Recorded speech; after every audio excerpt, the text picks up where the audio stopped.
Hey guys, welcome to Draper Startup House. I'm so excited to be sitting down here with Natalia Potter Wood. How you doing? I'm good, thank you. How are you? Doing great.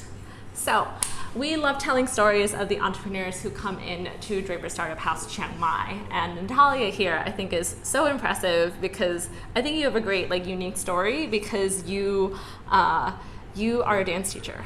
Yeah. Right? That's your background. That's like a physical skill that you do in the real world. But you've managed to turn your skill set into something that can be an online business. Yeah. So can you tell us a bit more about that? Sure. So I'm a ballet teacher, and I originally came to Thailand 4 years ago because I had a teaching opportunity here in a ballet school. Mm-hmm. And then after teaching for a few years, I found that it wasn't really, something was missing. It wasn't as fulfilling as I had hoped.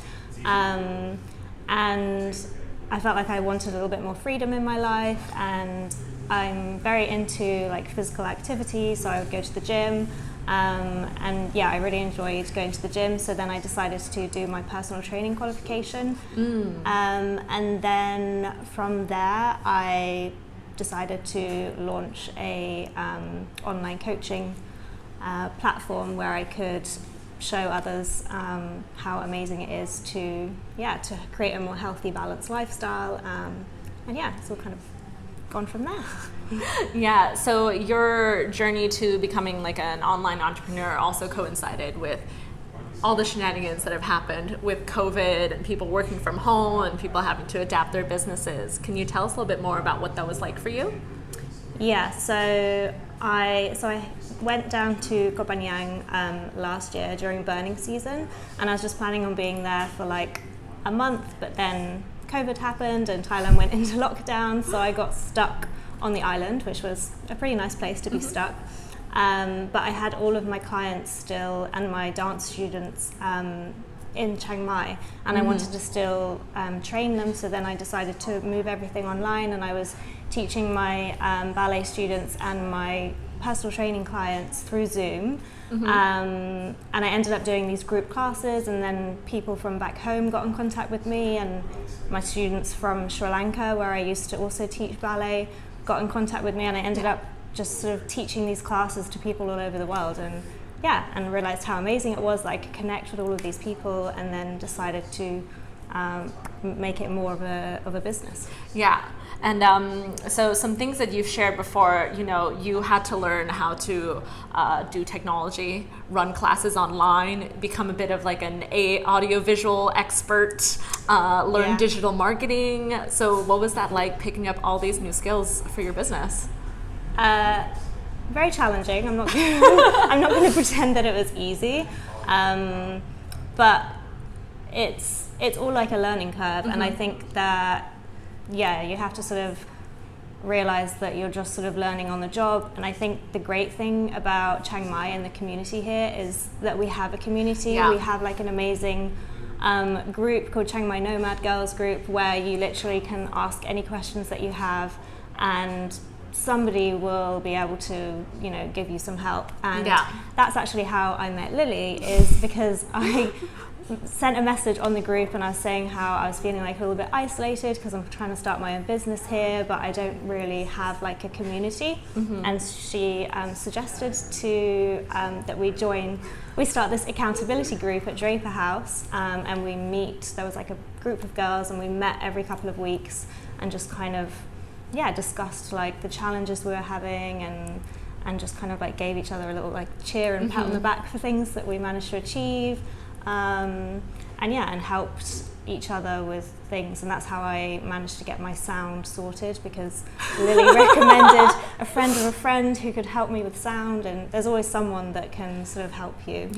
So I think having a support group and having a network of people who can help you, so that you don't have to become the expert in everything, right? Being a business owner, you have to know a little bit about everything, but being able to pull in resources from people who this is what they're good at. I mean, so much easier than having to learn it all yourself. I think that's important, focusing on the skills that you have, and then kind of trying to outsource for things like graphic design or marketing, you shouldn't think that you just have to do everything yourself. Otherwise, it's really overwhelming. And I've definitely experienced that, trying to do everything myself. And now I'm kind of learning to, ask for help. So what are some of the things that you've learned that you're really glad that you pushed yourself to gain a new skill? And maybe what are some of the things you were like, okay, I tried that, but I'm happy to outsource it? So probably building a website. I thought that I could build a website all by myself. And I think I was a little bit overambitious, thinking I could build a whole website in like the space of a couple of weeks. So I started building one on WordPress, and then just realized it was way out of my comfort zone. So then I ended up asking for help, and I ended up moving to a different platform and got my partner to help me with the design, because that's what he's good at. Right. And I focused on what I was good at, which was creating content for the website. So that was definitely a good learning curve there. Yeah, I do think you have a good eye for design though. Like the videos that you shot and the sort of like promo graphics that you put out, I like the vibe. They're very on brand for you, for what I see in real life. Yeah. Well, what I have to say is the graphics is actually done by my partner. So it's like kind of like a combination of the two of us. But yes, thank you. So something that we've talked about before was kind of, having help, seeing the people around you be entrepreneurs, and how that pushes you to, have a different mindset. You were saying before that did you always see yourself as an entrepreneur, or is this a new definition? No, definitely not. And it's funny, I was thinking about this earlier. When I was kind of growing up and deciding that I wanted to be a ballet teacher, I never wanted to have my own school. I never wanted to have my own business, because I wanted freedom. Yeah. And I thought, if I have my own business, I'm always going to be working. I'm not going to have that freedom. Yeah. But actually, I've ended up starting my own business so that I can have more freedom. So I can, choose my working hours, choose where I want to live. And I think coming to Chiang Mai has just like opened up my eyes to this whole other world, meeting like really inspirational women and guys, and just seeing what you can do. I think it's that funny thing, right? An entrepreneur is someone who would rather work 80 hours a week on their own business than for some reasonable hours for someone else. I'm not getting the adage right, but it is funny, right? Because on the one hand, there is like freedom and flexibility, and you're better able to sort of control, right? Because if you work for someone else, then your decisions are always going to end up being made by them. You're going to have to accommodate your lifestyle. So even though I would say definitely being an entrepreneur and committing to that, like there's so many challenges, and you're basically, you're saying yes to all of the problems that will come, because it'll always become your responsibility. Yet, for me, definitely feels more freeing. I would never go back the other way now that I'm on this side of it. No, definitely. But it's funny to talk about freedom, because it's both freedom and commitment. I don't know. It's finding the balance. Like that's something I'm still working on now, is finding that like work-life balance. It's very addictive. Like I just want to be working all the time because I'm so excited about my business, but then realizing that you need to take time off in order to, give it your 100%. Definitely like rest and having boundaries. Yes. Something that we've like often discussed in our accountability group, because I think for women entrepreneurs particularly, I think we can often be perfectionists and expect a lot of ourselves. And you were reflecting on that recently, right? Yeah, no, definitely. I think like for me as well, with my ballet background, that's definitely like a big part of my life, being a perfectionist, everything having to be, but often it holds you back from actually just putting yourself out there. And just how much pressure I realized like a few days ago, how much pressure I'm putting on myself, and like all the stress that I have is actually coming from me, no one else. And so realizing that I just need to give myself a bit of a break sometimes. So who sort of helped teach you that, or how did you come to learn this about yourself? I think lots of different people. I think definitely the accountability group helped. So when we were sort of talking about our struggles, it's something that came up a lot, like you said. And then I think just like the people around me, like the people who care about me, like my family, my dad kind of set me aside and was like, look, like you need to just chill out, like it's not all going to happen overnight, just give yourself a break. So that definitely helped. And yeah, just seeing like talking to other business owners and sort of, yeah, seeing what they have to say and how they manage that.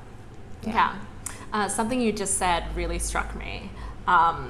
It's not going to be like a success overnight, right? Building a business takes time. There's so many books, courses, things like that almost try to make it feel like, oh, you're guaranteed that if you just do these insider tips and tricks, then you're going to magically make a successful business overnight. But that's just so far from the reality of any like actual business owners that I know. Right? Definitely.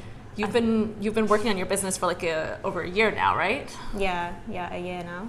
I think also social media, seeing other, like I follow a lot of people on Instagram who have inspired me to build my own business, but obviously I don't see the behind the scenes, you know. You only see a snapshot of what they're doing and you think, oh, it's like, you know, so easy, they've just managed to achieve this. And in like since lockdown, you know, I followed a lot of fitness influencers who have managed to build this business during lockdown. But obviously, you know, before that they had a lot, they were doing a lot more. And so you've been doing so much work behind the scenes. You've launched your website, you've got this course online now, you've got like a book of clients. So for 2021, what are your goals? Where do you want to see yourself? I would just like to keep kind of reaching more women who I can help with my services, and then I think I would like to focus in a slightly different niche. Like right now I'm focusing on women who just want to build a more like healthy, balanced lifestyle, but obviously my background is in ballet, so I think I would like to focus on dancers. So maybe provide an online service for dancers as well as non-dancers, and then eventually look into, when the world is kind of going back to normal, look into doing workshops in person as well, because I do like online, but I do miss the human interaction. I'd like to be able to offer workshops. I think that's really insightful, thinking about what makes you different from other PTs out there and other online like fitness teachers, so that you can sort of bring the value that you have and stuff, the thing that makes you so joyful, makes you. I love that. All right, so any advice for, you know, the dance teachers, the first-time women entrepreneurs out there who want to set themselves on the path that you're on? I would say just don't be afraid of making mistakes and thinking that you need to know it all before you start. Just kind of go for it and learn as you go, and be confident in your skills and what you can achieve, and you'll do it. Awesome. Thank you so much for joining us today. Thank you. All right. Hang out here at the Draper Startup House Chiang Mai Facebook page for more awesome interviews with our community and the people who inspire us.